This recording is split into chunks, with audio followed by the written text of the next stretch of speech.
So the next session is going to be all about brand growth and the role of creativity and a few other bits and pieces along the way, I think, because we're going to talk about some work we've been doing here as part of the FOMI team jointly with our friends at Google. So I want to welcome Ben Jones and Lucia Kehoe to this session, which is what grows brands and the role of creativity. So hello to both of you. Hope you're both doing well. So good to see you, both on the other side of the pond. So a little bit earlier in the day for you. So let's get started with this session. And again, if you've got questions, by the way, out there in the audience, just keep on popping them into the chat because I'll be keeping an eye on that. So let's start with a little bit about kind of the problem that we're trying to address or understand here in terms of the research work that Google's been doing in the Unskippable Labs group, also with our collaboration too. So over to you. I think, Ben, you're going first. I can start while Ben works on this. So as Sandra was saying, we have been working on this research for quite some time. We're a team at Google called Unskippable Labs, and we're focused 100% on creative effectiveness. And we work with the biggest clients in the industry and in the Google portfolio. And a lot of the questions that we generally hear from clients are around the role of distinctiveness, and a lot of our clients really believe in the mantras of how brands grow. Traditionally, this has been more of a media approach to the issue, and because we're focused on creativeness, we said, okay, let's use some of the combined methods that we use in Unskippable Labs, where we combine a lot of machine learning power techniques with creative directors, expert review, and let's see what we can learn from this subject matter. Let's see if Ben can say something before we jump in. If not, I'll take it from here.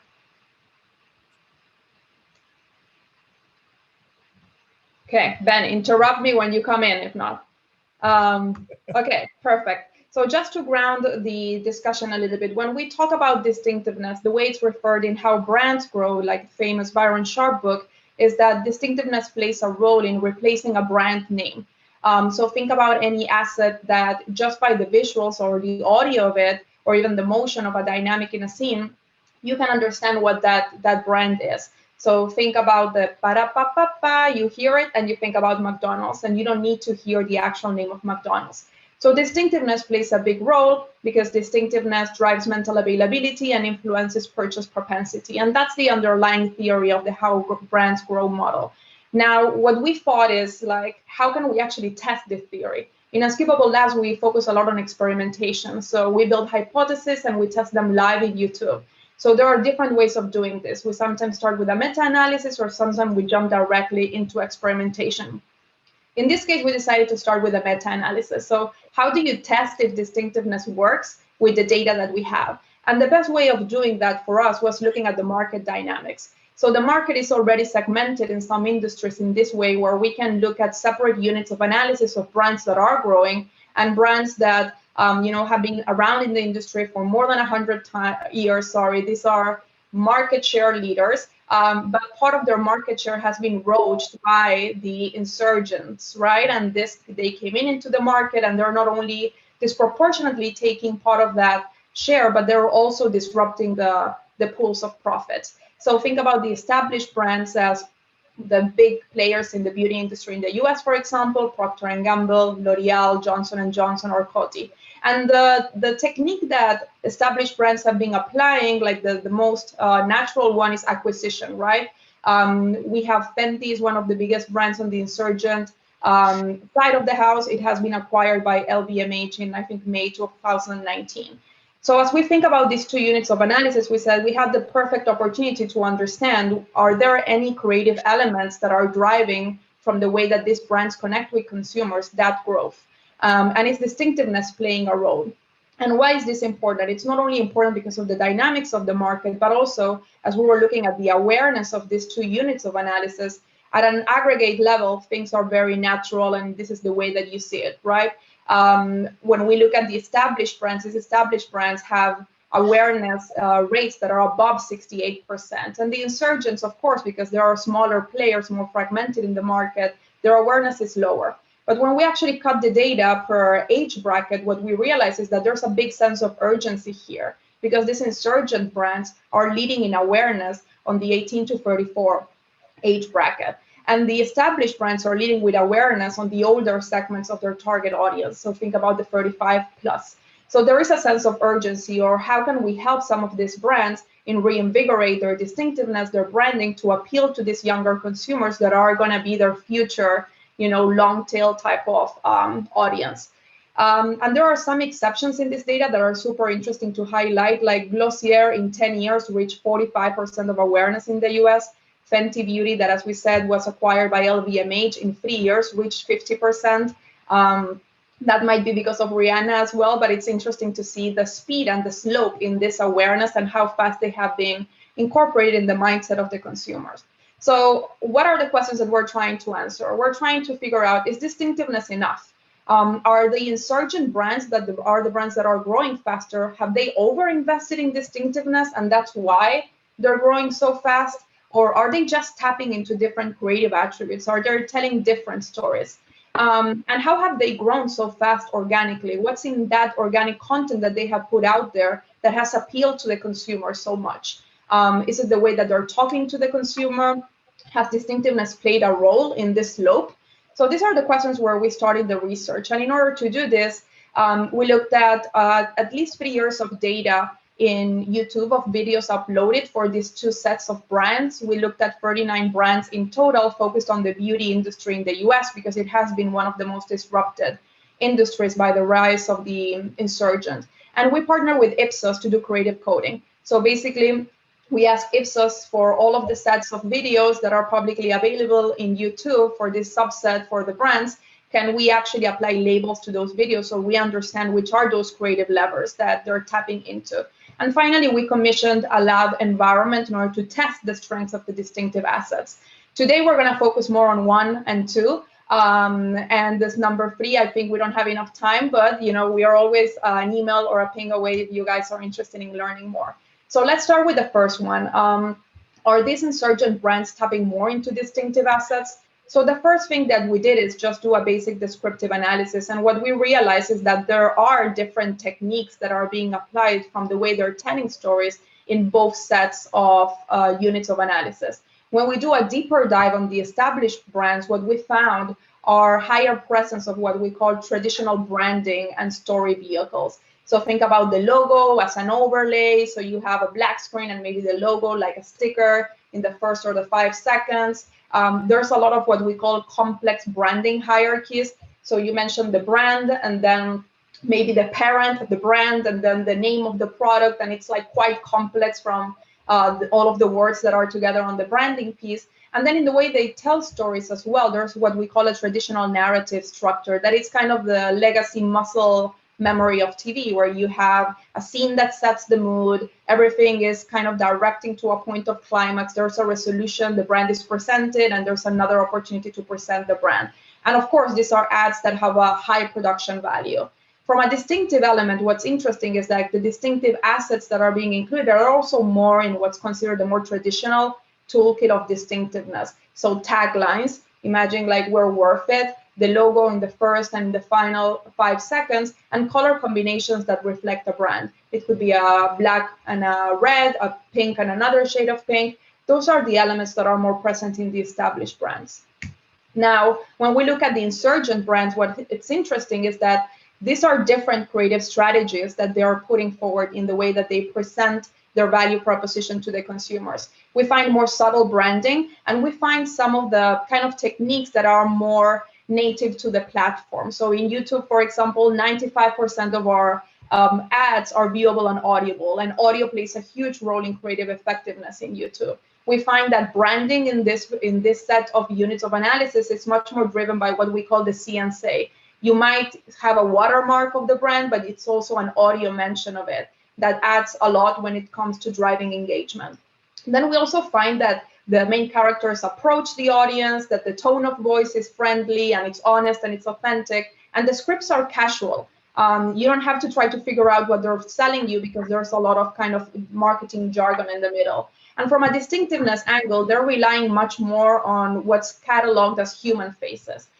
So think about the role of the founder, a person like Rihanna, or even a company employee. These insurgent brands have, they give a lot of importance in their ads to the makeup chief officer, for example, and that person plays a huge role in leading the brand forward.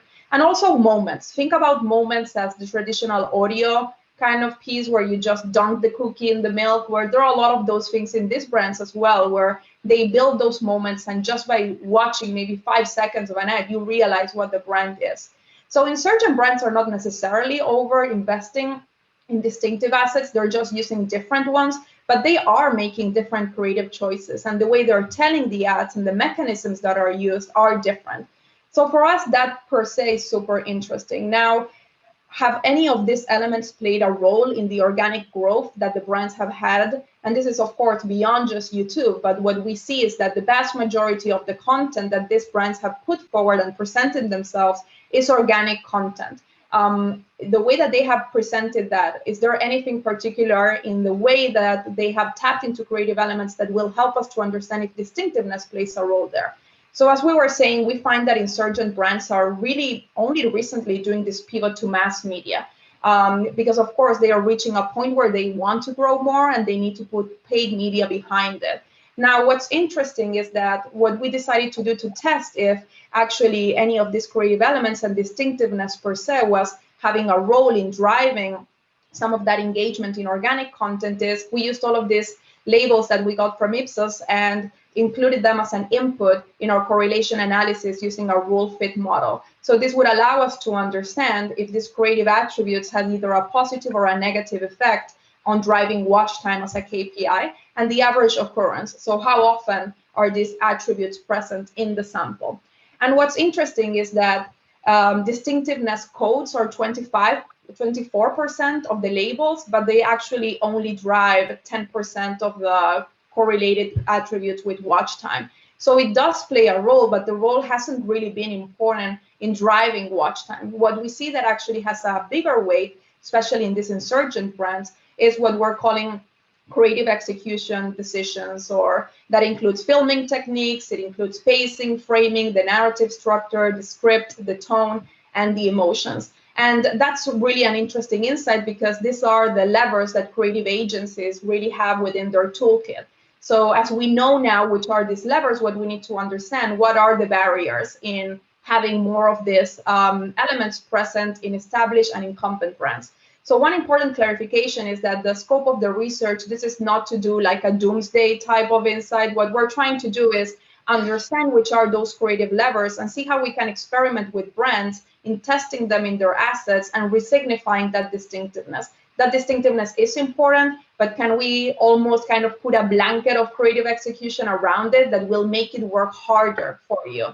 So as we looked at these elements, it's interesting because we do find that there are some common elements within the insurgent and the established brands that are working either positively or negatively. And in this case, what we find really interesting is that for both data sets, when there is scientific innovation being either part of the ad, whether it's showcased or mentioned, that actually works as a negative correlation with watch time.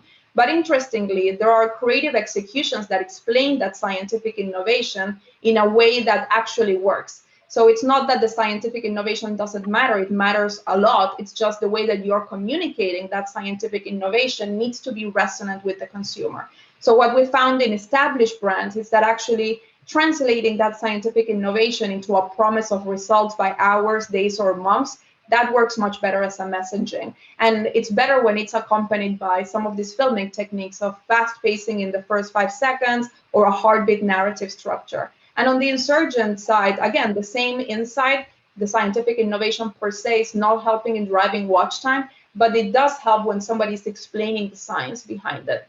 So there are different ways for you to play with these insights and figure out what matters for your brand.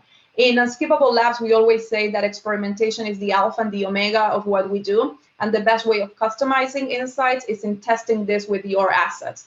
This is an example of something we did with Bobbi Brown last year, where we were actually trying to test this idea of a more casual script and what was the impact that that would have on consideration. So what you see here is the brand script that, as you see, has some of this branding hierarchy that we were talking about. So it's like Bobbi Brown's new skin long wear fluid power foundation. the way that the benefit is explained is also more on a branding, more formalish, let's say, way on how something sets as a powder and starts like a liquid. And what we did is we worked with the brand in order to create a more casual script, and a script that the person that was performing and like reading the script could feel more comfortable with. And what we found is that this more casual language that is still explaining all of the benefits, but in a more like relatable way, actually drove 13% higher of consideration. So for us, this is super interesting because it opens up the idea of the actionability plan of the research. So distinctiveness matters, is super important. A lot of these established brands have survived 2 world wars, the rise of the miniskirt, and many other cultural shifts. So it's not that distinctiveness doesn't matter, but how can we help with those creative executions in giving it a new relevance into the younger consumers that are part of our platform and other platforms? And how can we help them to talk the language of those consumers? So the next part of our research is on this actionability plan. So what are those levers that the brands have that can play with and they can experiment? And what are some of those levers that we call fixed variables that maybe are present there just because of the need of scale, the need of creating one ad that travels into more than one geography? So as a main conclusion of this first part of the research, what we came to is this idea that distinctiveness is important, but it's not enough. And if we find ways of partnering with brands and telling their stories in a more compelling way by tapping into some of these creative executions, maybe we will have a chance of finding new paths of value in the platform. Ben, do you want to add something on that? Yeah, sorry, I had trouble connecting. So but better to let Lou talk, because that is the meat of this. Just 2 things I wanted to add. I think we came into this inquiry because we were interested in the way that Byron Sharp's theories had taken hold, and the way that we saw our clients adopting how brands grow, almost as a religion.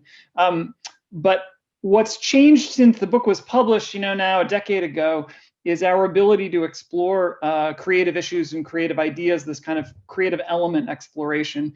And I think if you look at the scaled studies, every single study that I've seen so far shows that creative is the dominant driver of ROI. And the more complex the media is, the more important that role is. So it has some role in search, it's the most important, but not by a huge margin. Display generally falls in about 40%, video 60 to 70%. And as the media becomes more automated, as more programmatic levers are built and the machine learning gets smarter and the auctions get smarter, that creative power is only going to increase because everything else is table stakes. So our ability to understand this in the context of marketing becomes incredibly important. And the rate at which we're learning is accelerating. So I've been a creative director for a little over 20 years now, and we're learning more every 6 months now than I learned in the previous 15 years since I started doing this work. The tools are better, the data is better, our ability to understand through experimentation and this kind of element level dissection is getting stronger and stronger. And I think the unique value of this kind of research for us has been to bring data scientists and creative directors together. So the data scientists were doing this work and doing it, and what the machines can tell us, and they were like, well, we got 500 elements in there, but they were not uncovering some of these key pieces that we have found to be so critical, like narrative structure, like framing, like pacing.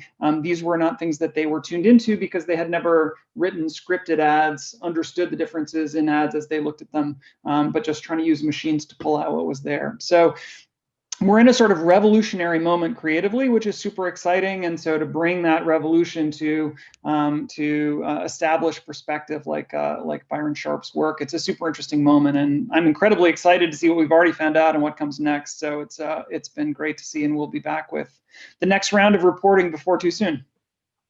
All right. So Ben, thanks. And Lou, thank you for walking us through that. Yeah, we're all really, really excited to be part of this as well, because I think we're all learning a lot. And so we've got a little bit of time left in this session. And so what I wanted to talk about is actually 2 things. First, maybe we go back to you, Ben, because I was really intrigued with you saying, look, being a creative director for about 20 years, but sort of the rate of new learning is rapidly increasing. So just sort of, not necessarily in the scope of this particular research either, but just what are some of those new things that you're seeing or learning in terms of creative effectiveness? Yeah, so I think we're learning a lot of things about what ads do and don't do. So one of the things that's come out of Lou's research, for example, is that most ads serve one objective, a few ads serve two objectives, very few serve three. So it'll work for ad recall, but not purchase intent, works for consideration, but not awareness. And just starting to break that apart and say, why is that so different, and what works in ad recall, and how are ads shaped differently or looking differently? So that's a super fascinating area with a lot in it. The second is, what's the intersection of audience signals? So what's the power of personalization, and how much personalization is enough? Do you need to change the visuals and the audio? Do you need to change the messaging? Do you need to cast differently? Especially as we look at markets like APAC, where there's this intense linguistic diversity, that becomes incredibly important.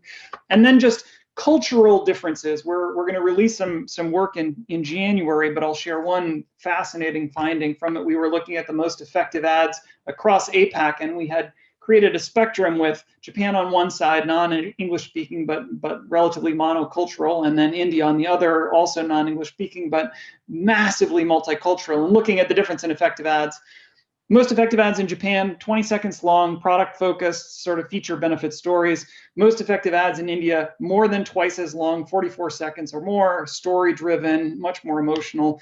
And you can draw some cultural conclusions from that, but you can also understand that Japan is a TV dominant market where the digital assets are coming out of TV. So they're 20-second, probably TV derived. And in India is not. And so they're seeing this rich explosion of storytelling.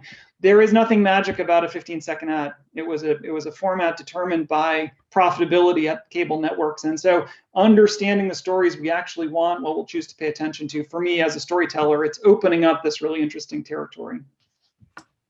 Yeah, and I think that the being data informed in this must be amazing, right? To actually really see those differences, and then to Lou's point, experiments and then testing this stuff out. So you mentioned, Ben, actually the difference, say, between Japan and India, but we've got a question here from Nassif, which is asking about sort of the findings, Lou, that you talked about.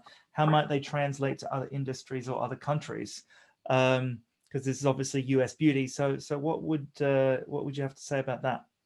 Sure. So first of all, we're about to commission an FBR, which is food, beverages, and restaurant work as well, to understand how this travels across different industries. What I would say out of all of the research that we have done, not necessarily limited to distinctiveness, is that what we found in particular is that the levers are similar. What changes is whether how much you tune one or tune down another one. So it's going to be interesting to see that mix of elements, especially as you go more into low involvement categories as FBR, that people don't think about them as much before they buy. So I think that's the beauty of any research project, that if it's good, you start with a question and you end up with 5. And now we're at that process of understanding which are those set of 5 questions that we're going to be looking at. But most of all, how do we help brands in experiment with this? Because this is a lot of theory and it's data driven, but we want to move also to see the actionability side of it and do some experiments and take it from there. So we can tackle it from very different perspectives, and they're all equally exciting. Yeah, and I just say, just as a plug for the research, to the CMOs and the likes on this or at this event right now, and who you are, talk to us about collaboration and testing some of these findings, maybe in your industries and other industries, because I think it'd be really interesting to the next phase for this for all of us is to push towards very, very actionable takeaways. And I think a lot of the findings are very actionable already, sort of set up that way. But then we want to see how this plays in the wild even more.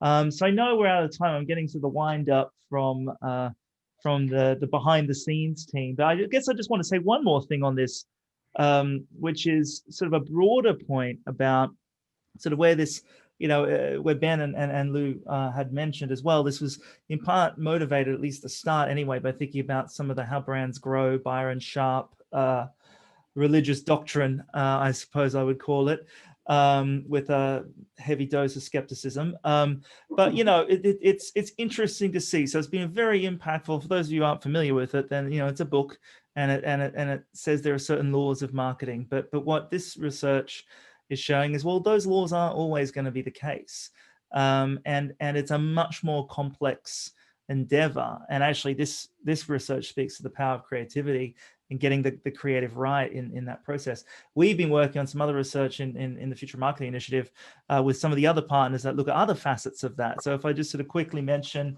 a couple of those, because we're talking more about it in 2021, but you know, with Felipe, who you all saw before, and Jason Bell, another faculty colleague, we've been working with Twitter, looking at targeting. You know, which is obviously another important dimension, particularly when we think about digital advertising. Whereas sort of the doctrine, if you will, from How Brands Grow would sort of say mass reach is pretty much the way to go. That's how you're going to reach that sort of long tail of potential buyers. But the findings coming out of the work that we've been doing with Twitter suggest, well, no, that's not really the case. You know, mass reach is going to be very inefficient and probably also not effective. So some level of precision is the way to go. And it's interesting because that will speak to the debate around sort of we went very precise in targeting digital, and then sort of people started to say, oh, it's too precise, too much precision, and sort of the needle swings back the other way. Well, obviously the answer lies somewhere in between. So we're sort of finding evidence to suggest that no, the right sort of precision targeting is very, very effective.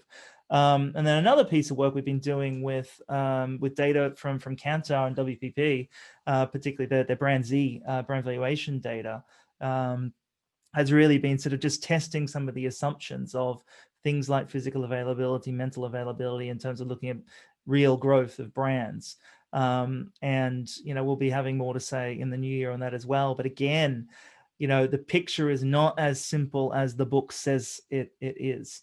So I think, you know, that sort of a concluding remark in this session is just to, you know, we're sort of using this research with Google, among the other things that I just touched on, to sort of, you know, kick the tires on the theories, really. And marketing, you know, does change a lot. The fundamentals of consumer behavior might sort of be in place, but the way markets work and the way that we communicate in those markets and the way brands work has changed a lot. So if something was true maybe 10, 15 years ago, it may not well be the case now. And so I think that's the power of doing these sorts of studies, so we can start to challenge, you know, perhaps widely held assumptions, but you know, to the extent that marketing, you know, is about results and it's about being, you know, at the intersection of art and science. I think the science side of this should compel all of us to keep on pushing for more evidence and learn again and again. So we're really excited to be part of all those different initiatives with these partners.